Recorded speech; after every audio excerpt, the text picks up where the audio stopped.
The Saudi owners of Newcastle finally stamped the authority on the Isak transfer saga. They met with him face to face. This is not, they didn't make use of a middleman or something. They told him, pop and plain, QED, guy, we are not selling you. You have 2 more years to stay with us as a Newcastle player. So far, for now, you are not for sale. So any dream about playing in Anfield, you never walk alone, just let it just fly out from your memory, because it's not happening. Who would blame them? Who would blame Newcastle? I understand, yes, fine. Isak, they said he was furious when he was told, face to face by the owners of Newcastle, that he's not joining, and he's going to remain a Newcastle player after this summer transfer market ends. Today is 10th. Anything can happen. We still have 21 more days before the transfer market ends, because the transfer market will be ending on the 1st of September. But then again, as it stands now, they've closed all doors regarding the transfer of Isak from Newcastle to Liverpool. Like I said earlier, who would blame them? This summer transfer market, Newcastle became a scouting club for other clubs. Like, for any player they go to scout, good player, other clubs will come in, other clubs with name, other clubs with prestige, other clubs with class. I'm not saying Newcastle is a bad club, I'm not saying Newcastle, they don't have what it takes, but then the pull power when it comes to the likes of Liverpool, Manchester United, Chelsea, Arsenal, those clubs that have been that has been consistently making fame, qualifying for Champions League, winning silverware in the last 2 decades. I can't remember the last time in Newcastle, apart from the Carabao Cup they won. When was the last time a Newcastle side won something like notable in the last 20 years? It's not happened. So these are the players they've been going after. Those players grew up rather. Those players, the players they've been going after, grew up watching the likes of Manchester United, Arsenal, Liverpool, Chelsea. Do you understand? Newcastle is a traditional club, no doubt. Newcastle is a traditional club, no doubt. But then again, they don't have that pull power, that name. Forget, yes, this badge, it's been existing for years and all that, but you can't compare it to Manchester United or Arsenal or Chelsea or Liverpool badge. I'm saying because the players they scouted, the likes of Joe Pedro, at the end of the day, he said he's not joining Newcastle, that he wants to join Chelsea. Came in and he joined Chelsea. Brian Mbeumo, they scouted Brian Mbeumo. Mbeumo said he's not joining Newcastle, that he wants to join Manchester United. Do you get? Which other player? Hugo Ekitike said he's not, because they were supposed to have gotten Hugo Ekitike as a replacement for Callum Wilson that left the club, right? But Hugo Ekitike immediately, Liverpool, entered into the negotiations and all that. He said it is Liverpool or nothing. He joined Liverpool. The painful one was just this one that just ended, the transfer saga with Benjamin Sesko that just ended a few days. He was unveiled. Sesko was unveiled as a Man United player at Old Trafford yesterday before their game, their friendlies, their last preseason game against Fiorentina. In fact, Newcastle came with 90 million euros for Sesko. They wanted him by all means, offered a lot. Champions League football, they just won a trophy, the Carabao Cup, this one, that one. They finished in Champions League play, 5th place. The prospects, young. I'm not really saying a blend of old and young and all that.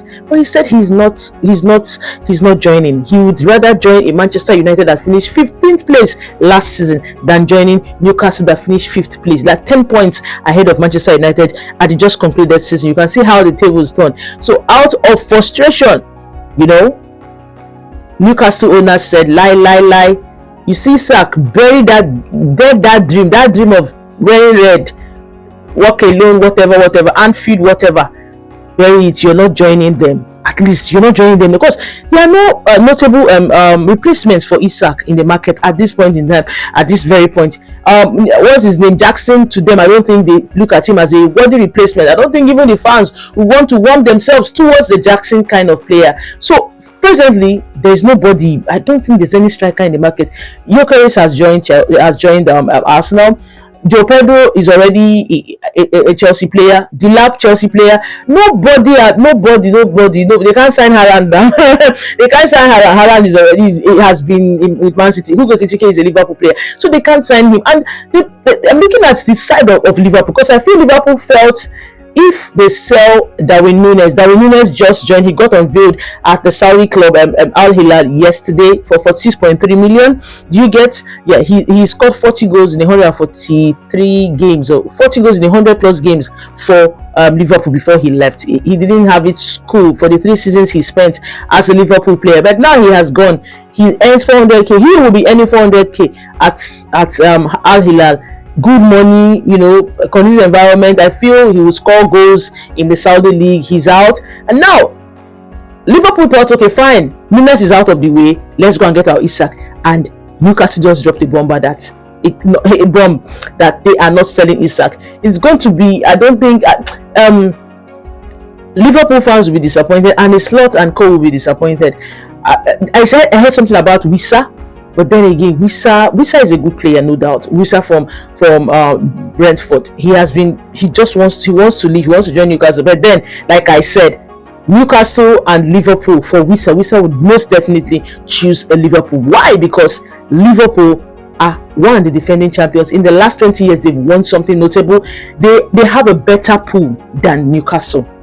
So I won't really blame the owners. This is their only gem, that in the person of Alexander Isak. They won't be selling him for now. Anything can happen because we still have 21 more days. You remember, today is the 10th day in the month of August. We have 21 more days for the transfer market to officially end. Just the 21, 22 days, 3 weeks plus. Yeah, 3 weeks plus, because it will be ending on the 1st of September. Anything can happen. Anything can happen. A replacement can come from the moon. A replacement can come from anywhere, and before you know it, wow, Isak is on his way. But this is a transfer saga that I feel would tarry it would tilt towards the end part of this summer transfer market. But then again, I'm looking at what is the effect if it doesn't happen. It doesn't happen. They've closed all doors, say he's not going anywhere. Isak, they said he's serious. I feel at the end of the day he will still come around. Now, coming back to this team that you team of youth players, your friends, your teammates. How do you infuse yourself or get yourself back into the good books of your teammates? Obviously, they'll feel disappointed. This is someone that they looked up to, their star man, their poster guy that is always reliable, that scores goals, scores screamers for them. At the end of the day, he behaved this way, went missing in action. He was not training. He stopped training. In fact, he didn't even turn off for training until just recently. Trying to force his move out of a club that they all shared a good times together just a few months back. How exactly is he going to get into the good books of his teammates? There will be bad blood in that squad. There will be bad blood in the dressing room. In the last 6 preseason games they've played so far, they've not won any. They played 6 preseason games. They lost 4 and they drew 2. It's not looking good. Anthony Gordon just got injured in their last game. The last game they played against Atletico Madrid on Saturday. That game ended 2-0 in favor of Atletico Madrid. They didn't win anything. So it's already looking very, very shaky for Newcastle heading into the new season. Their first game we played on the 16th, and it's going to be against Aston Villa. How exactly are they going to cope without their talisman Isak? If Isak joins another club, if he joins Liverpool, or how do they integrate him back into the team? Because he has already set a very, very bad precedent. For his relationship with his teammates, it's soiled, like it's broken down drastically. I don't think they want to look at him in that light again. So this is a guy that wanted to force himself out, blah blah blah. He didn't behave like a professional that he's supposed to be. This one. There are certain ways to go about this. Going missing in action was not good at all. When you knew that Liverpool wanted you, at first, before they went for Hugo Ekitike, you should have at least made it known to the club that I want to leave. In case a big club like Liverpool comes for me, I would love to join them. Do this in a respectable way. You do it as a professional instead of going here and going missing in action. They've not even placed a bid for you. I don't know the person that was advising Isak, but I don't think the person advised him well, because right now it has come back to bite him.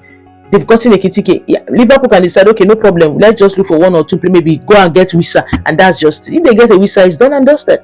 I don't think if Liverpool gets Wissa, and I don't think they would want to go for Isak. Wissa is cheap. With less than £60 million, they will be getting a Wissa from Brentford. Do you get? So it's looking that it's not looking good for Alexander Isak. It's not looking good for Newcastle as well, because they have an unsettled squad heading into the new season. And they has an unsettled squad. 6 preseason games played. I know preseason is not a true test to what a team can offer heading edging in a new season. But then again, 6 games you were not able to win one. 6 games you had 4 defeats and 2 draws. It's not good at all. It's not good at all. With an unsettled striker heading into the new season, it's not looking good. But then again, what happens at the end of the day? We still have 21 more days. Anything can happen. Can you tell me your opinion? What you think? Do you think Newcastle holding Isak against his will, because right now it's against his will, he doesn't want to stay at the club again, but you can't blame them. They don't have any worthy replacement that can give them what they want. They are playing in Champions, they're playing in 4 competitions: EPL, Carabao Cup, FA Cup, and the Champions League. It's not their fault. They want to remain relevant, but they've not really done well in the transfer market. What are your opinions? Do you think that the Saudi owners of Newcastle will soften their stance on Alexander Isak's transfer saga, that he will not be sold? Do you think they will get a player at the end of the day that would replace Isak, so that Isak would finally fulfill his dream of playing for Liverpool? What are your opinions? And for Liverpool, would they still go back? Would they be getting Wissa? Would they throw in the towel and say, okay, fine, Newcastle have said they don't want again, let's just manage whatever it is that we have? Kindly state your opinions in the comment section, and don't forget to subscribe to my YouTube channel. Tell a friend to tell a friend that this is beautiful. Something beautiful is happening here on Rahencesports. Rahencesports, it's written on the screen. Kindly tell a friend to tell a friend that here is where we tell you everything that has to do with undiluted football gist, football opinions, football transfers, name it, everything. Tell a friend to tell a friend that this has come to stay. Rahencesports has come to stay. Thank you very much. Don't forget to subscribe, like, comment, share. Let's see what happens at the end of the day. Thank you very much. And yes, the Community Shield game between Crystal Palace and the Liverpool is what will be happening next. Thank you. Bye.